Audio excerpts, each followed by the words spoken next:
Coucou, donc là je me dépêche, je suis attendu par une équipe médicalisée pour nous expliquer comment se passe un accouchement inopiné. Virginie et Sylvain vont nous montrer tout de suite comment se passe un accouchement inopiné, donc à la maison ou éventuellement dans un véhicule, les gestes pratiques qui vont être utilisés par le SAMU. Donc je vous laisse. Donc, on va avoir en fait ce qu'on appelle une tête à la vulve. Donc, dès que la tête est à la vulve, on va en fait venir contrôler la sortie, en même temps appuyer sur le périnée pour relâcher un petit peu le muscle du périnée. Donc là, la tête, elle va sortir tout doucement.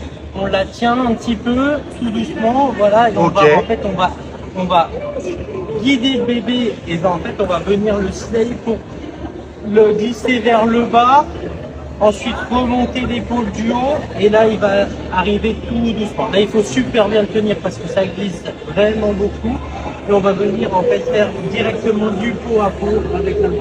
Est-ce qu'on maintient la tête pour éviter qu'elle ne tombe en arrière? La tête, elle va être assez tonique à la sortie du bébé. Donc là, pendant à la sortie, en fait, on va avoir une bonne partie de friction et le bébé il va se mettre à crier, à devenir tonique, à devenir rose. Okay. Donc on saura que ce sera un bébé en bonne santé.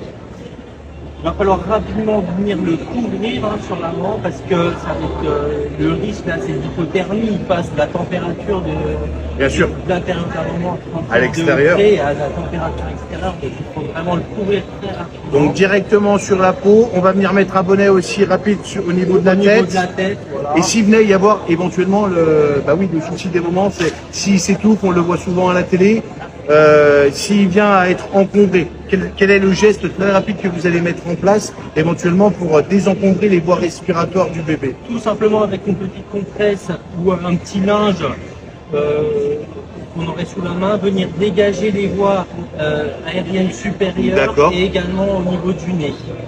Bien frictionner encore une fois au niveau du dos et surtout le haut du dos là pour que les alvéoles se développent bien et que le bébé puisse respirer.